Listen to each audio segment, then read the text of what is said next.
guys, may mga business na naman ulit kasi actually kanina na siya nag-open. Try tayo bumili naman natin yung mga dishes, yung sa menu.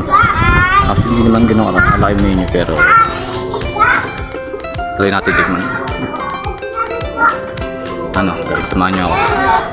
Tara. Ang pangalan nito? Marian Overload. Overload? Tama na. Oo, yeah, sarap to. Dabis pala. Ito yung mga yung mga panghalo na yan. Actually guys, meron siyang yung kitawag na Hungary Overload. Yung sa iba pang mga hinahalo. Meron hot sauce. Sige, lahat ng ihalo mo, halo mo na. Ano ba yung nung gulay na yung tawag doon? Lettuce yan. Lettuce, merong pipino. Oh, merong kamatis. Meron Jollibee kasama?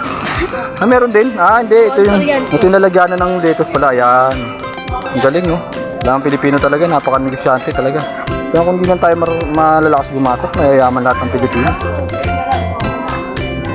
Yan natin guys, ito. Ito naman, ano to? Ito yung yung mga lalagyan ng hotdog. Okay. So ilang 79 na dami. Ilan lang yung menu nyo, ilan yung menu pinaka dami.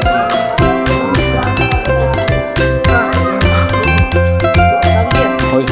So guys, yan po yung ating order. Hotdog lang. Overload. Ganda, sarap. Titikman ngayon natin siya guys. Tapos ito. Tara guys, ito natin siya. Ano yung order natin ito? Tawag na natin. Ito yung tinatawag na Hungarian. Yan. Titikman natin. Ay! Hindi pala si Madam Rona.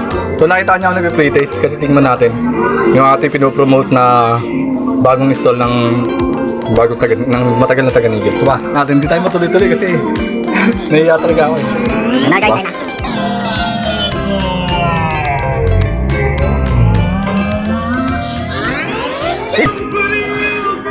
Lalo guys sa inyo, tikman. Sa halagang 50 pesos lang, mabubusog ka na.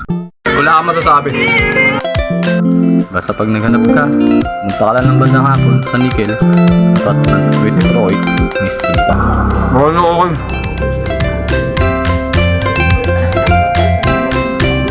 So guys, ang ganito lang po yung video natin. So, kung gusto niyo po siyang hanapin, hindi lang po siya sa tapat ng 2408 Nickel Street, Nanandus Bukid, Manila. Then, punta lang po kayo. Actually, bukas siya ng hapon. Gabi. Anong oras kayo nagdadalado, par? Anong oras sarado nyo? Alas 10 ng gabi. So, hapon, alas 10 ng gabi. Okay guys, salamat. Basta sa panahon ngayon, hindi na katulad noon. Ngayon, makakakain ka na. Shoutout nga pala sa inspirasyon ko ulit.